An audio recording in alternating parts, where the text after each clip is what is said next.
Welcome back, everyone. The next session is a discussion on Indian knowledge systems and the perpetuity of civilization. We invite on stage Sandeep Balakrishna, founder and chief editor, The Dharma Dispatch, and author. Dr. Sampadananda Mishra, director, Center for Human Studies, Rishihood University, and contributing moderator. Prafulla Ketkar, editor, Organizer Weekly. Before we begin the session, we will have the Pondy book launch of Sandeep Ji's book, Invaders and Infidels, Part 2, published by Blue One Inc. We will now unveil the book.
This is for live, this is for recording. So, welcome back. And I believe the earlier session on Sanatan Dharma has already created a very good platform for what we are going to discuss. First, there is a disclaimer. I'm not neither a scholar of Indian knowledge systems. Yes, I'm a more sort of organizational man who has been working on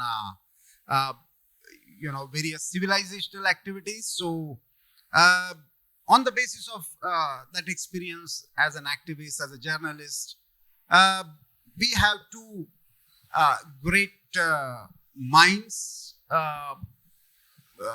Professor Sampadananda is literally living for Sanskritam and working to restore the knowledge systems. And Sandeep, as we know, is a real intellectual Kshatriya who, through Dharma Dispatch, has been talking about the onslaught on these knowledge systems and the impact of the same. So, what we will try to do is basically, I'm glad that the organizers have called it Indian knowledge systems and not the Indian knowledge system, because it is as beautifully explained earlier by Parthuji, that it is the prism and the rays that are coming out. The darshanas or the knowledge systems that we see today, they are in multiple colors. So we will try to actually bring out the threads or the sense of unity of consciousness, what is visible in these various darshanas, and how that civilization has survived all those onslaughts. I'm glad for another reason that as part of the strategic autonomy discourse or Bharat Shakti discourse, the knowledge systems are being discussed. Simply because, yes, not in the American sense, we have seen knowledge as a power, but in different sense, we have seen knowledge as a power. So I would like to start conversation with Professor Sampadananda. Sir, there is a huge tradition, and as Professor Kapil Kapoor usually describe it as Sanatana Pravah of Ganga. So from Gangotri to the Ganga Sagar, this is a Sanatana Pravah. So literally speaking, it is the eternal and indestructible, which some people are trying to destroy. Now, what is the uniqueness of these knowledge systems? Even if they are looking different, some are Agama tradition, some are Nigama tradition, Vedas, Vedantic, Upanishadic, and then even you have a sort of Gnostic traditions. But still, why these systems can be seen as part of the one whole system of Bharatiya knowledge systems? Your take on it. Thank you and namaskar.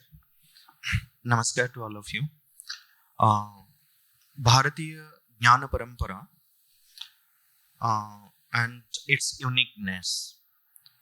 Recently, just 4 days before, I was in Tirupati as a part of our Indian Knowledge System series project. I had organized 4 days confluence of Avadhanis. Avadhanis, it's actually on Avadhana Kala.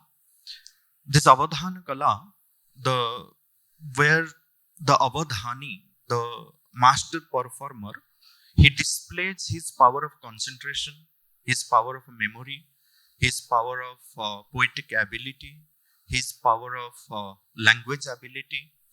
It's extempore feat. And when we talk about Avadhana Kala, the 5 dha which matter. The first of them is dhara. We call about civilizational perpetuity, the continuity or the satatya. So today we have a civilization and these civilizational values, these knowledge systems. So there is an uninterrupted continuity till date.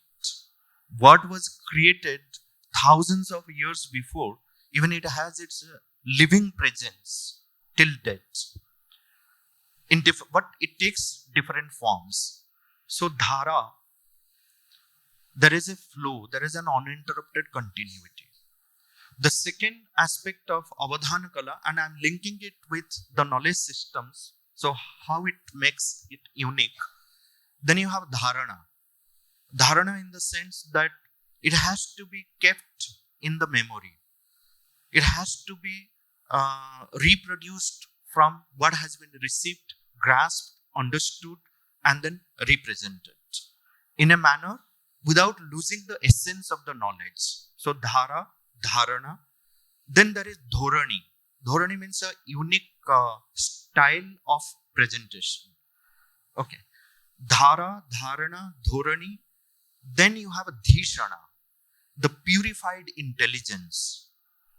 You don't find just some informative knowledge, but it is very purified, refined knowledge that you find in these knowledge systems. So that's why it becomes, Vedaha becomes pramanam. Like for everything, ask the Veda, ask the Rishis, ask this Rishi tradition. Dhara, dharana, dhorani, dhishana.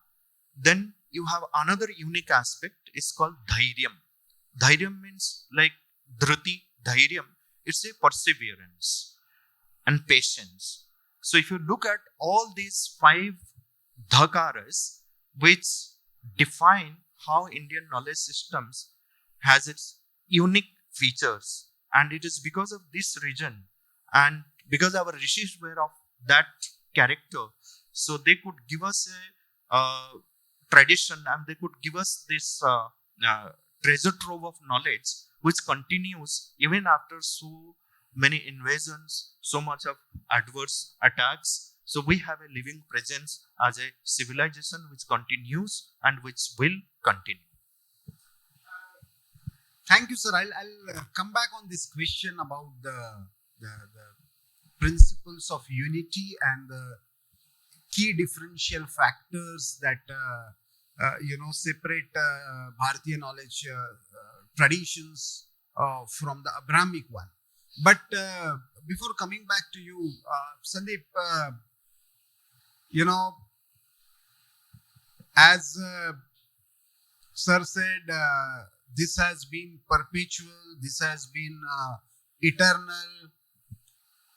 Still, there have been, multiple attempts to attack this. And perhaps, though earlier invasions, whether Arabs or Turks or Mongols, tried to physically destroy it, European colonizers perhaps tried to do it more intellectually. Despite that, we have survived this onslaught. What was the success? What was the reason behind this success of this perpetuity? Because you have worked a lot on these onslaughts. So, what is that innate strength on the basis of that Indian knowledge systems survived despite these onslaughts? Yeah, good morning. Thanks, Prafulla and Sampaji. Answer is very simple. It's in your DNA, it flows in your blood. That is the secret of perpetuity. But to give a longer answer, things like Indian knowledge systems, I'll illustrate this with a small example. Sometime in late 19th century, there was a British explorer, a bureaucrat, Scottish guy actually. His name was Hamilton Bower. And he was deputed by the British government to Afghanistan to catch hold of a murderer. An Afghan rogue, basically a rogue trader, who had murdered one British businessman who was also on the payroll of the East India Company. And he was instrumental in setting up the first trading post in Leh Ladakh. So this man was murdered by this Afghan assassin. And Hamilton Bower, he set out in search of him, and he traced him all the way to Persia and then finally caught him. But it was a long journey lasting for about 1 year. It was a manhunt. And when he was camped in the vicinity in Afghanistan, one guy, one of the local fellows, he came to Bower with a manuscript.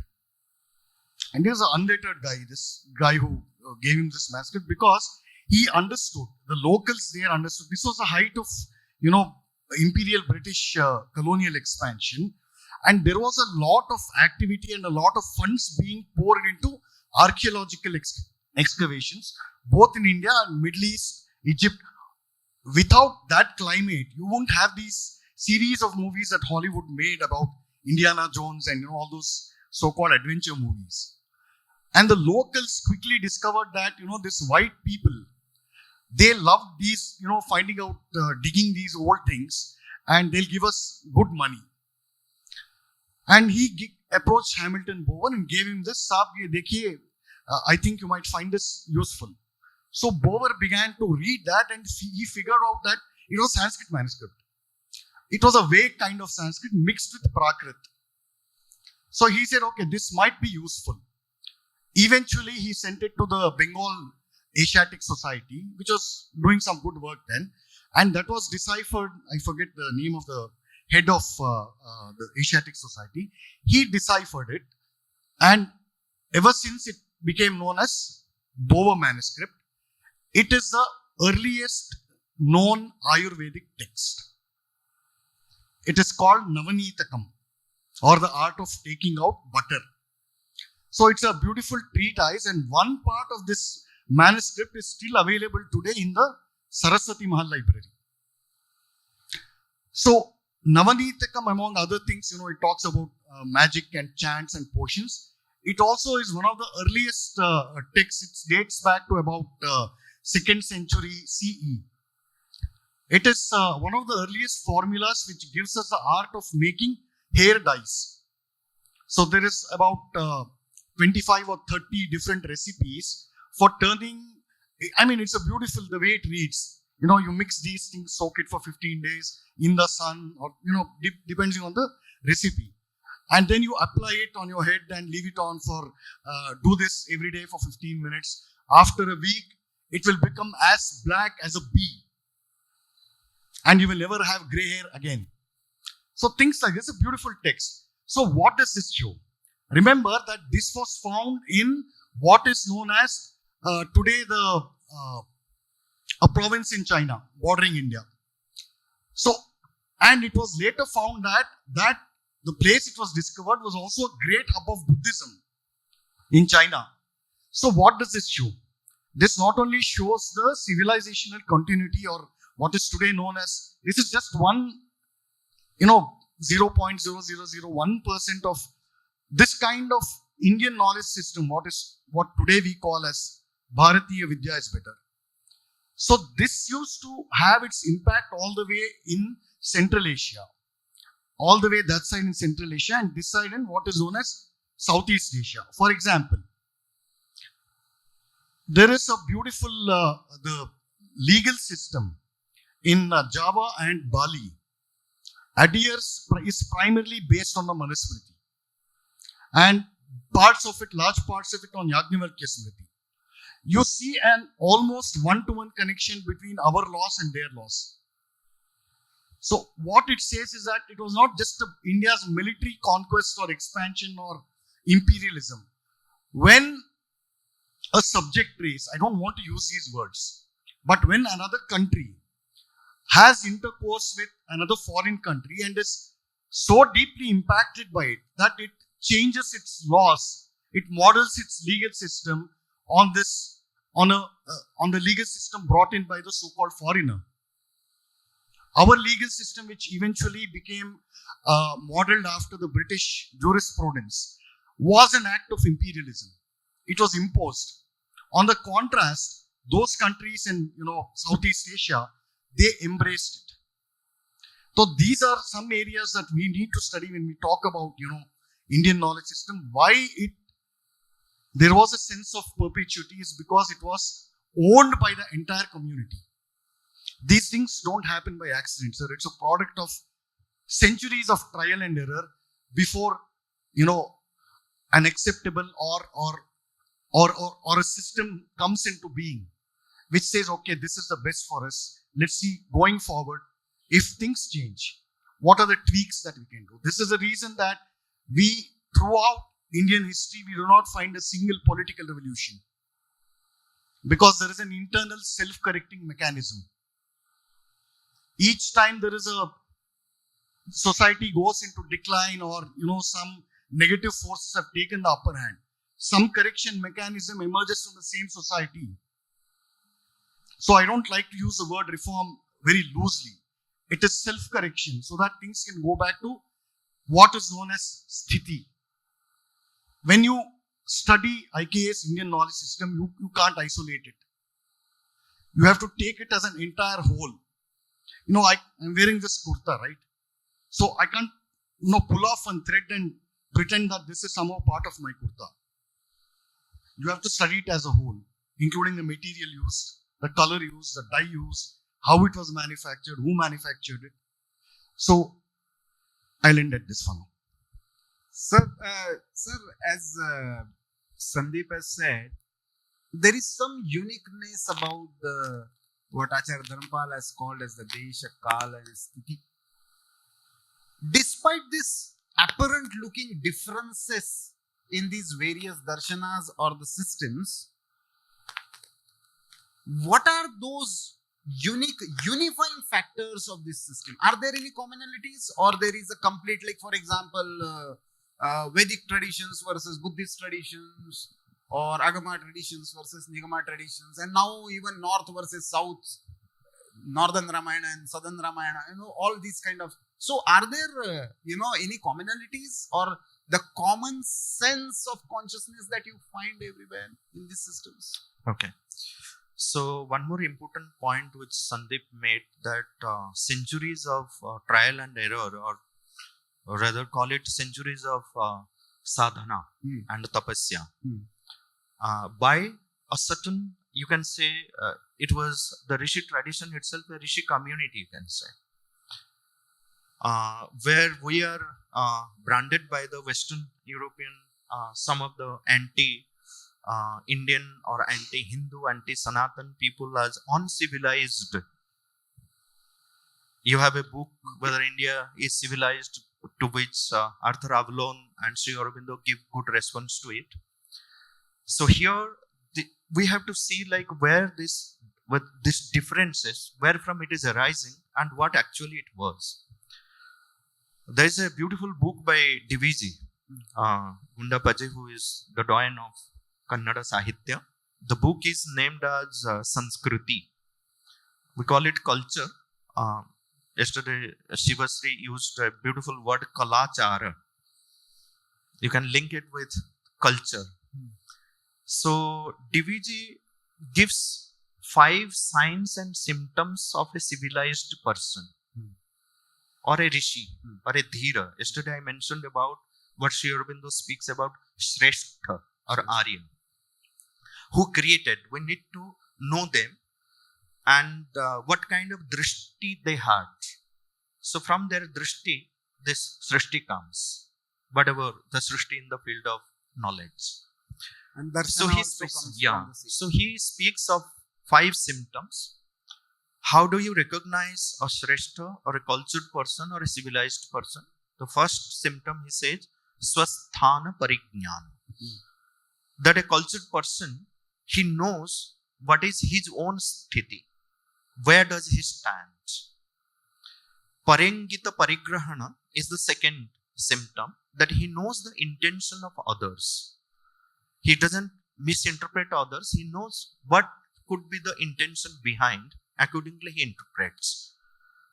Then the third, he says that Swartha Niyamana. It is not that one will become completely free from Swartha, selfishness, but it has to be regulated and controlled Swartha, which can lead towards the Paramartha. Restraint. And the fourth aspect is Sarasata, that there has to be some kind of, not dryness, but there has to be some kind of rasa in the personality, in all that wonder. And the last one is Samanvaya Drishti. And this is the main reason, that a synthetic vision, not creating more differences, as the Krishna says in the Gita, Na buddhi vedam janayet. This is the message of the Gita, that do not confuse people with so many confusing information. Arjuna pleads Krishna that I am already confused, don't further confuse me. So, na buddhi vedam. So, samanvaya drishti. This samanvaya drishti, if we see, say for example, like there is fight between Shaivas and Vaishnavas, or this tradition, that tradition, this pole, that pole. But if you look at all those who have given us a synthetic vision, for example, Sri Aurobindo is a synthesis. Ganapati Muni, Vasishtha Ganapati Muni, he is a synthesis. For the first time, he reconciled and presented a synthetic vision of Veda, Vedanta and Tantra while dealing with Mahavidya Sutram, Dasha Mahavidya. So he shows, suppose it is Kali Mahavidya, what was the Rishi's mantra in the Veda for Kali Mahavidya, and what was the Vidya in the Upanishad corresponding with the Mahakali Mahavidya in the Tantra. And very beautifully, he reconciles the Veda, Vedanta and the Tantra in his work. So we have to look at those people like Sri Aurobindo, Vasishtha Kavyakantha, Ganapati Muni and various others, Gopinath Kaviraj, Madhusudan Ojha, those who have contributed immensely towards the, this knowledge system, taking forward the knowledge system. This Samanvaya Drishti is the unique factor which combines us and then makes us free from all kinds of differences and take a different take on our knowledge systems, and this understanding helps in the perpetuity. There, I can't resist asking you on, because usually the starting point for differences picked by colonials and post-colonial both is the tradition of Shankara. So you see that as Samanvaya Drishti, or means what is this Brahmam Satyam Jagan Mithya? Whether it is Mithya in the sense that colonials represented, or that Satya and Mithya has been some constant paradigm that we see across darshanas. I don't know. I'm not expert on Shankara's Vedanta. I'm familiar with Sri Aurobindo, those studied Shankara Vedanta. But even this Brahma Satya Jagan Mithya has to be understood with Shankara emerges at a particular time. What the time demanded in that phase of time, I think he did the best. He did the best. And the kind of Samanvaya Drishti he had in uniting the whole of India by establishing the 4 Dhamas, Chatur Dhamas. Even Shakti Pithas. But how the words and the concepts are misinterpreted, misunderstood, and misrepresented, that happens in a later phase. And the colonial mindset picked up many such intriguing words, and then diversity as differences. So, Sandeep, because you are the one who have studied Dharmic tradition as well as Brahmic traditions, when it comes to the knowledge systems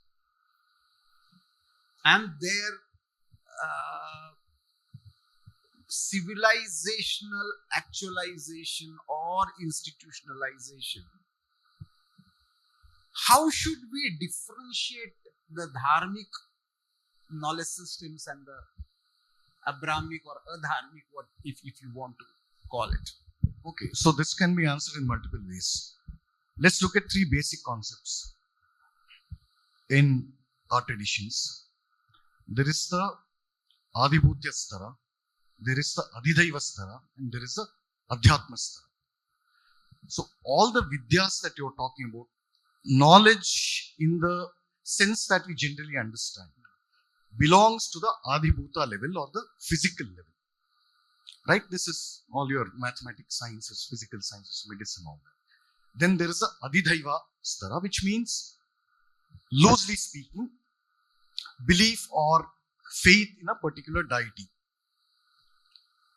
You do not question whether it exists or not. You believe Rama is there, he is there. You believe there is something called Kailasa, it is there. That is the Adhidaiva level. Then there is a Adhyatma level, which transcends both these things and which can only be realized. I heard you just making a point about, how this Brahma Satya Jagan Mithya Vada should be understood. It is not something to be understood. It is something to be realized. So that occurs at a level higher than Adhyatma, Adhidaivika level as well. So when you talk about, how the Abrahamic faiths looked at our religion, they try to understand it, number one. And they couldn't, because some of these things are too subtle to be taught or understood. So the best illustration that most of our traditions and commentaries give in this regard is a Panchakosha Vidya in the Taittiriya Upanishad, Bhrigavalli. So it has a 5-step method to expound on how to realize the what is known as Brahma Satya, the levels of knowledge and realization, basically. Finally, he says, the Rishi concludes that Anando Brahmet Vyajanat. So that is the highest thing. And Ananda, once you realize Ananda, you don't understand it. Joy. Joy is something to be realized. And a realization is something beyond, and it is something that transcends mere experience. Once you have realized it, there is nothing else to be realized. So how do you understand this intellectually, sir? So this is when the British came here, and when they came here basically as traders and supplicants before various Rajas and Jahangir and all the whole Mughal lineage. They came here as supplicants, and finally all these military victories and other things, when they began to conquer India piecemeal. Remember, British, it was not a conquest of India. We just gave it to them over a period of time. That's our fault to a great extent. Now, when we accept that truth, how did they suddenly, it is this victory, this capture of political power that suddenly within 2.5 centuries, they realize that, they are the masters of this world. They are the masters of India, and a conscious, deliberate narrative was set in motion, which we have still internalized. That there was no knowledge, there was nothing in India before the British came. This counts as one of the world's greatest hoaxes. So until they, gave us railways, we didn't have communication, we didn't know how to travel. Until they gave us machine-made, mill-made clothing, we were all roaming around naked. No, there are any number of even good scholars in between Indian scholars basically who flourished between the second half of the 19th century, and that breed is still there. So they believe this. They actually believe that until the Europeans, the British came, we were running around naked. We didn't have anything. Why did this thing happen? Why was this narrative created by the British? And which is where I'll try and answer your question. The British took the whole of Indian society and cut it up. Society and culture. They cut it up into small slices and began to study it piecemeal. So you have a very racist book called The Martial Races of India by a former military guy called George Mackman. So he has divided, look at the title of the book, Martial Races of India. Sikhs, Afghans, Pindaris, anybody, what used to be known as a warrior class. They were deprived of their manhood, so to speak, literally castrated in that sense. Why do you think you have all these regiments, sir, in our army today? Assam Rifles, Maratha Regiment, Madras Sappers, all these things. This was a product of such books that you defang India's defense. Even today, there is a reason it is so difficult to get a gun license in India. It's part of a legislation done by the British. So at this level they did. And on the other side, they saw everything that united the Indian society and the Hindu society basically. That is why they began explicit census based on castes. So and their understanding of our, look, you can't give the name scripture to a darshana. You can't call the Vedanta as a scripture. So this is a limitation, a conditioning, driven entirely by Christian theology. So how does this, now I gave you the example of Navanitakam. Any such thing, there is several books on Indian perfumery, classical texts, Gandhasara, Gandhayukta and all these things. Every text like this on so-called worldly subjects, on the physical sciences, it comes invariably with the invocation to Ganesha or any of our deities. Typically it is Ganesha followed by Saraswati, followed by the author's guru, and then his knowledge tradition, and then it gives the benefits. Why should you, follow the recipes in Navanitakam, or why should you make these perfumes? So that all the 4 Purusharthas are achieved by, applying perfume on your body. So this was part.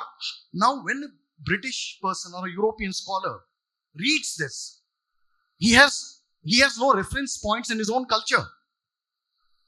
So he'll do what he does. See, he'll try to, force fit these associations, because he's primarily writing for a twofold audience. One, he's definitely not writing for an Indian audience. First audience is his imperial masters. Second audience is his Western readers. So he has to make India understood to the Westerners.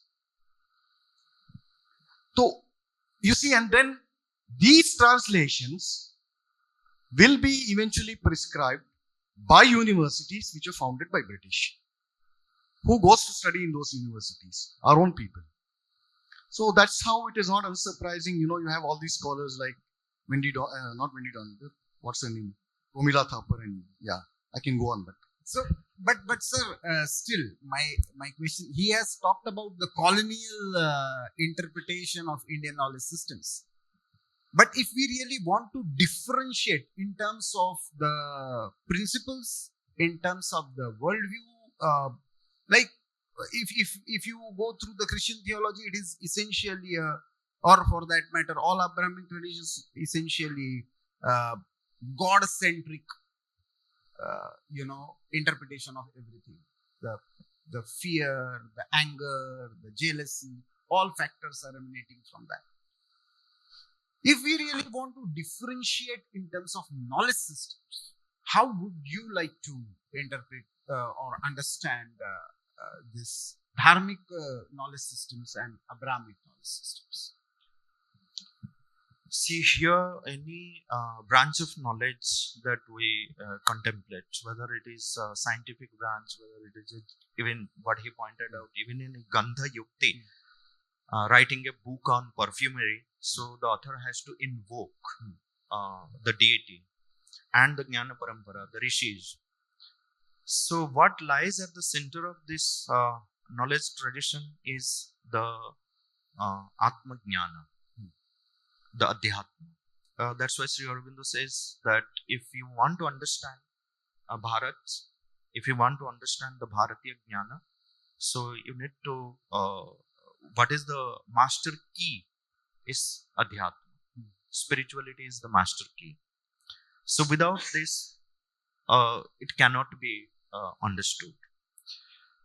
And a similar question, say for example, like we have this whole range of shastras, starting from the Veda till so many different kinds of shastras and different branches of knowledge. So why this Atma Vidya Swabodha? We call it Swabodha, Atma Bodha, Atma Jnana, without which no knowledge can stand. If the perpetuity is there, it is because of this Atma Jnana. This is Swabodha. Now, there is a beautiful story in the Upanishad where Narada, who has all the Jnanam, he has studied everything. And then he goes to Sanat Kumar, and Sanat Kumar asks him that why have you come when you have studied so many things, and can you reveal what have you all studied? So the list provided, it forms the treasure trove of the knowledge, Veda, Vedanta, Vedanga, and all the Chaturdasha Vidya, Dvatrinsha Vidya, whatever called, so all the Vidyasthanas he mentions. And then he says that if you have studied everything, then why have you come to me? What else needs to be known? He said, I have studied everything, but I don't have the sukham. I don't have happiness. I don't enjoy this world. There's no happiness in me. But I have heard from the same Shastra that Tarati Shokam Atmavit. The one who knows the Atman, he overcomes all griefs, all shoka. So this is what maybe I'm missing, and then I have come to you. So please guide me. And this is where Sanat Kumar says that, yes, you are right. The Vidya primarily is of two types, Para and Apara. The Apara Vidya, all the Vedas, Upanishads, Vedangas, Tantra, Darshana, every Shastra that you speak in the knowledge tradition, it comes under Apara Vidya. Apara is not, lower type of Vidya, but compared to Para, so it is Apara. Yeah, that which is not Para. Yes. And Para Vidya is that, again, the description, beautiful description in the Upanishadic language, yet Yasmin Vijnate Sarvamidam Vijnatam Bhavati. Knowing which all is known. Knowing which all is known. So they kept that at the center. Atma Jnana as the center. If I have studied everything, but I don't know who am I. I don't know, what is happening with me. I don't experience joy in the world. So how is it going to happen? So what is the use of this jnanam, what I have received? So this is what makes the knowledge system, whatever we have, starting from the Veda till date, as the unique one. And this is the reason why our rishis laid a strong foundation on which this whole civilization stands. But what was the process? Because otherwise, somebody, while just before coming for this session, somebody just remarked and, it is on Indian, so it is going to be very dry. That was the reaction that one of the... So, but still a common illiterate person, a non-colonized mind, easily understands this thing, and not just understands, their institutionalized practice. What was the mechanism to, bring this to the common society? All these, different... So if you knowledge look at the systems. tradition, there were various ways depending upon the phase of consciousness in which one is. So different ways were prescribed or different ways were found. It is not the same way by which pre-primary student will understand what we are teaching at the post-graduation. So the tradition itself has its own mechanism of bringing this knowledge, revealing this knowledge, and then training to the young ones, and slowly they evolve. So mechanism, and there is no single way, there is no single methodology, there is no single path that by which this is done. Now, again, if you contemplate on the ancient Indian education system, that itself gives a clue, like what was the way, what was the mechanism. Now, for understanding that, I go back again to the Upanishads. So there were rishis. For example, Shvetaketu. The way he was taught by Uddalaka is very different than the way Satyakama was taught by Haridramata Gautama. The way Satyakama was taught by Haridramata Gautama is very different from the way Upakoshala learned it from Satyakama, or Shvetaketu learned it from Pravahana, or Uddalaka learns it from another rishi. So, depending upon what is the jnanam that one wants, for example, like Uddalaka was such an accomplished rishi, everyone would look to Uddalaka for some knowledge. But when a group of young minds, young students, they go to Uddalaka saying that we want to learn the Vaishwanara Vidya from you, so he is very clear. He says that I have the knowledge, but I am not confident teaching it. But I know someone who is deeply rooted in it. So maybe I can guide you. We all can go. Even I want to sit along with you and learn that, because I want to increase my confidence. So the various ways, various mechanisms, and one was self-discipline. Self-discipline was again at the center of all kinds of mechanisms. Without discipline, it won't happen. The practice of, say, yama, niyama, all the discipline which is given to us as a practice. So what was for the common man again? Like same Vedanta realizations, which were not accessible to the common man. Now you see like how it has, the same realizations have got translated into simple form of stories in the Ramayana, in the Mahabharata, in the Puranas, and in many other Shastras, even in the local folk traditions and in the regional languages. So the continuity is not just of one particular tradition through a particular language. So the diversity that you can see, how it has percolated. So self-discipline, the sadhana, tapasya, and the various diverse mechanism, the diverse ways of bringing this knowledge down to the mass. So yama, niyama, and sayama, through maybe aranyakas or melas or yatras, or what you would like to call as sacred geography, the yatras and the melas. Do you think they played a critical role in, perpetuating this and penetrating these knowledge systems to the common masses? Yeah, undoubtedly. Even today we see this, the whole Kumbh Melas, Mahakumbh, Ardhkumbh, they have received such an unprecedented, fillip, resurgence in recent period, but it was always like that. The point is that social media and the methods of communication, the ease and speed of transportation, and the whole connected world, it has made us see all these things, the enormity of this in real time. It has always been like that. So, but that apart, Sampathji mentioned a very, very nice word initially about Svabodha.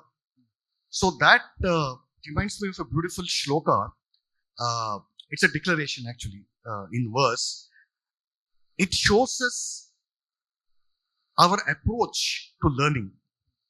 and knowledge broadly speaking. It is given in Naishkarmya Siddhi, one of the first shlokas in Sureshwaracharya's Naishkarmya Siddhi. He basically says, Nakhyati Labha Pujartam Grantosmabi Rdiyate Svabodha Parishuddhyartam Brahmavin Nikashasmasu.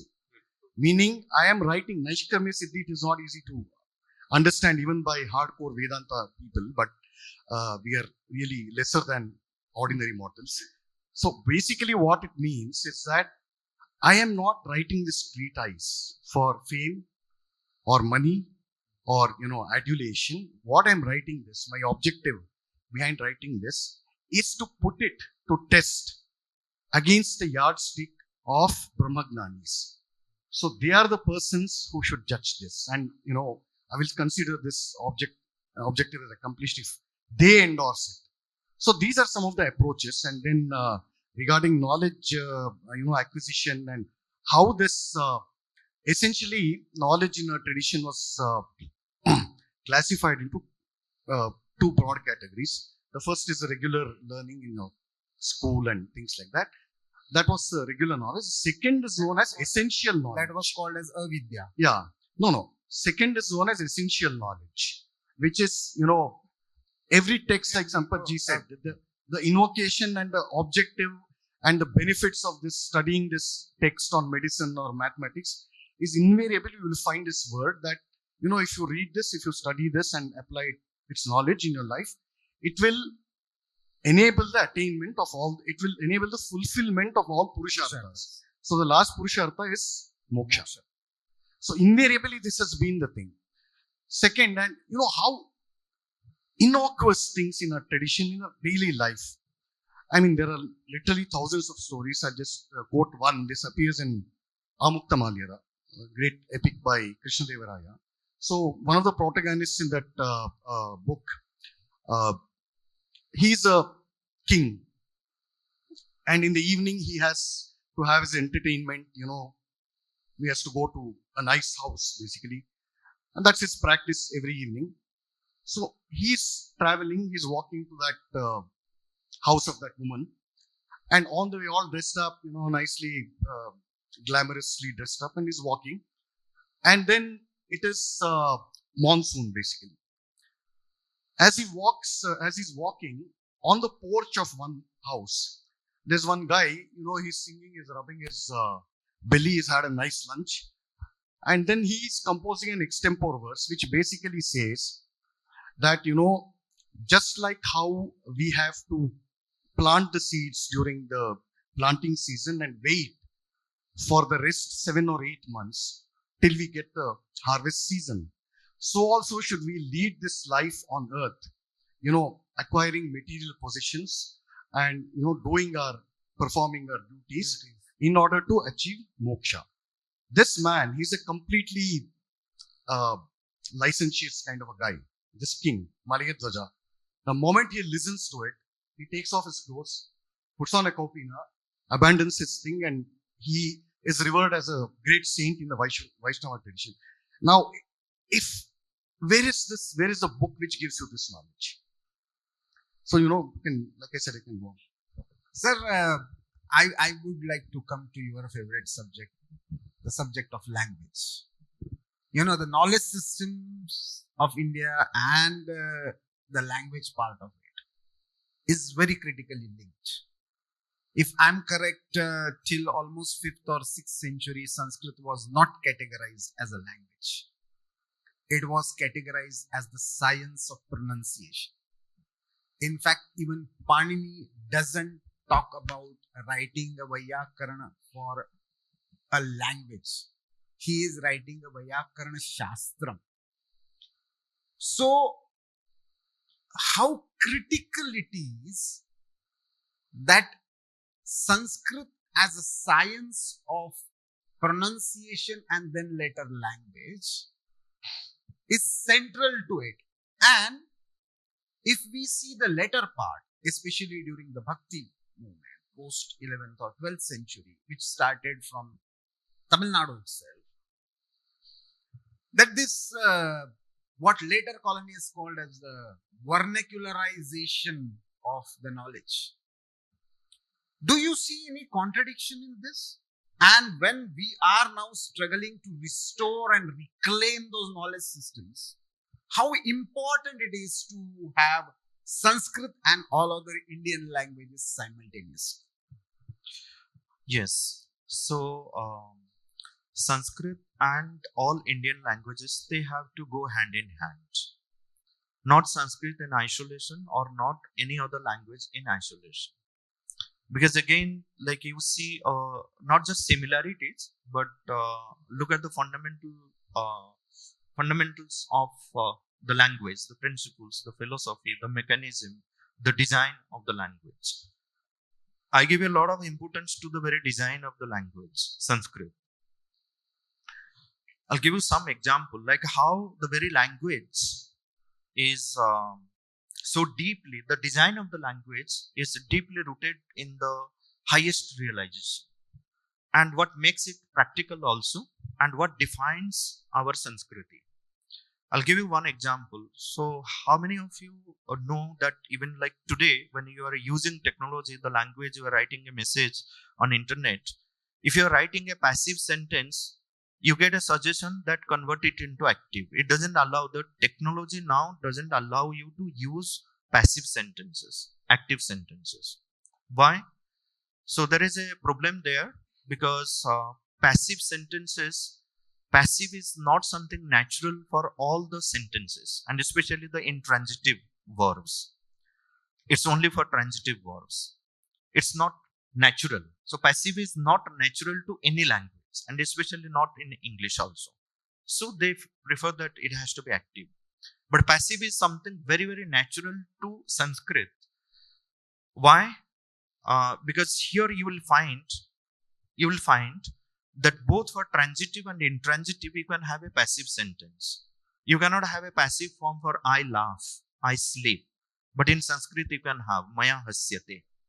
That means literally it will be the action of laughing is being performed by me. Such a long sentence you have to write in English just to translate Maya hasyate. And what the Rishi's vision behind it while designing the language, because it grew up organically, that in active sentence it is I do or he does or you do. There is a kartrutva bhava. There is a sense of doership that I do. I am indispensable. But in a passive form, it is that I am not doing anything. Prakrutya kriyamanani sarvani karmani. The Prakriti does everything. I am just an instrument. That's why Krishna says nimitta matram bhavasabhyasache. Okay. So the conscious use of this language generates a sense of instrumentality, nimittata, in the user. That's how the consciousness is shaped. The language is shaping the consciousness. So this is where I see the importance of Sanskrit and to bring back into the modern education system. The perpetuity is not something it has continued till date and stop here. It also has to continue to the future. So what is the task ahead? So how should we do it? And Sri Aurobindo gives us this task very beautifully. He says that India has 3 tasks and link it to the knowledge system also. And this is the most beautiful part in Sri Aurobindo. He says the first task is to recover the spiritual wisdom. That has to be recovered. The second task is that this spiritual wisdom, this spiritual force, it has to percolate into every branch of knowledge and then give a new form, new shape. Like we should have new forms of literature, new forms of architecture, new forms of religion. So everything has to take a new shape, but new form. But the foundation has to be that spiritual wisdom and the spiritual force. And then the humanity must find solutions to the problems based on this spiritual wisdom and this spiritual force. So this is the task ahead. So when we are creating curriculum, when we are creating new kind of textbooks, we should follow this pattern that it is not devoid of this spiritual wisdom and the spiritual force, but at the same time, it is also in consonance with the present state of consciousness and present Yuga Dharma. The Yuga Dharma also has to be understood. So without understanding the Yuga Dharma, like if through the modern lens, if you look at the events and characters of the Mahabharata, Ramayana, then you will say that all these wrong things happened during Ramayana and Mahabharata. But just try to understand how we are going to be evaluated after 5,000 years. So we have a great task in taking forward this, and Sanskrit as a language is going to play a major role even in saving all the Indian languages. What is the situation of all Indian languages? The purity is completely lost. Because I myself am witness to a conversation where a person is saying, this is the purity which remains now with all Indian languages. A person is saying that मैं तो as far as possible pure Hindi ही बोलती हूँ. This is the purity remains. And look at the amount of vocabularies that we are using. There are 1500 to 2000 vocabularies in English which we cannot get rid of. Think of bicycle. A person who is repairing bicycle, the roadside boy, without any education, has to depend entirely on English to do his business. Can anyone tell me a single part of bicycle which is in use in any Indian language? Cycle, pedal, seat cover, crank, chain, mudguard, spoke, anything, any part. I'm taking just bicycle, and then you have so many machineries. Cricket is another. So how do we, survive the languages? And we are linguistically richest country, more than 700 languages, including all dialects and subdialects. But we don't have a single word to describe a part of bicycle. And this is why Sanskrit has a mechanism of creating new words. It has root sounds, it has many suffixes, prefixes, and a very natural and very scientific mechanism of generating new words and supplying it to other languages. So Sanskrit will play a major role, and because the very language is designed based on the supreme realizations which is natural to this language, so it will reform and bring that purity into the consciousness. It will help in the expansion of consciousness, and it will help in taking forward the knowledge tradition or the knowledge system which the rishis have given to us, and then the continuity of the perpetuity can proceed towards the future. For bringing to that future question, and here I would like to get in Sandeep before throwing the things, maybe for a couple of questions from the audience. As all of us know, perhaps despite various forms of Islamic invasions and almost 250-300 years of European invasion, what we have lost in last 70-75 years is much more critical. And now the question is of survival and perpetuity. Because though we have fought, we have won in a way. Now various alliances are formed to fight against this civilization. Sometimes it may be in the name of India or breaking India or Tukde Gang or whatever. But, I'm not talking about the political alliances. I'm talking about the intellectual force behind it against this Sanatana. So, how should we approach it hereafter for future survival of this civilization, for as our life mission of this nation, as Shri Vivekananda or Shri Aurobindo would have called? Yeah, well, you asked an existential question. That's how I can distill it. I am always reminded of Dharampal ji's, it's a timeless suggestion that he's given. He says that, we have enough documentation, information about the history of Islamic invasions and India's past and all that. But what we haven't studied with the seriousness and the depth and the detail which it merits is the history of is a study of Indian history over the last 250 years. So when we do this, and it is not just political history, of course, political history, all these treaties and losses, that's pretty much black and white. But the impact that it had, and the fundamental manner in which this period changed our society and civilization. And Has the not- impact on knowledge systems. Yeah, also. yeah. It includes everything. When I say society culture, it includes knowledge systems. So that has not been studied at all. And even if we do a cursory study of this, or at any rate, you will have 50 volumes worth of material from primary sources. So this had to be done, and I call the period of the modern Indian Renaissance as beginning somewhere roughly after the first war of Indian independence and ending with Nawab Nehru becoming the PM. So that every scholar who emerged during that period, they have precisely given the same recommendation that Dharampalji has given. So we have to, form teams and make this effort to study that. Now, I'll take some random. The travelogues that various Europeans have written during that period, that itself is revealing about the kind of India they saw. That French fellow, missionary guy, Jean-Abbé Dubois. So he's come to Pondicherry also. He traveled extensively in South India, and one of the things that shocked him was the culture of food sharing. In every house, even in the poorest house of the poorest person, during afternoon meals, that person would invite strangers. Why? Because this is embedded in the DNA. The question of food sharing, the philosophy of food sharing, Annadanam. And Dubai saw this as it was a heretical practice. How dare they, give food freely instead of selling it. Anna vikrayam na kuryat. So he was shocked. So he began recording these things meticulously for what? Not for emulating this in his own country, but for destroying it here.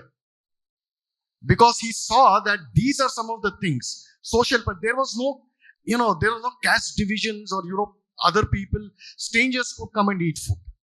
There was no upper caste, lower caste, that nonsense. Those theories came out because of the raw material that people like Dubois provided. So we have to study these things. So what we have lost is a value. We have lost the tradition of food sharing. Even today it is there in some temples, but this used to be the norm in a society. And it has been demonized, and we are selling food. We are selling water. This was unthinkable. Giving water.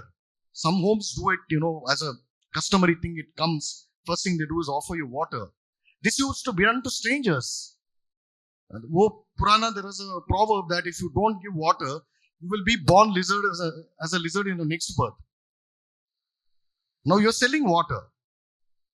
So anyway, even I'm guilty of drinking salt water, but that's a different thing. My point is the values and this knowledge system that we have lost. And on that note, I'll conclude with a small anecdote and finish it off. So Jadunath Sarkar and his colleague, younger to him by a few years, G.S. Sardesai, both of them extraordinary historians. So they once went to a historical tour to Hampi.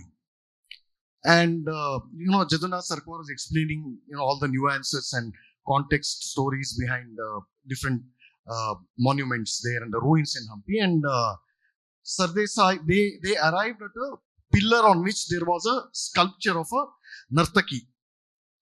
And Sardesai asks him, where is this pose coming from? I don't see this described either its principles, either in Natya Shastra or any of your, regular treatises on performing arts. Immediately, Sarkar, from memory, he quotes a shloka from Kalidasa's Raghuvamsha, where this dance form is described. And what does that tell us? That the sculptor who had etched this form, who had engraved this form on a pillar, you would miss it if you go there. It is still available. You would miss it to say, so beautiful.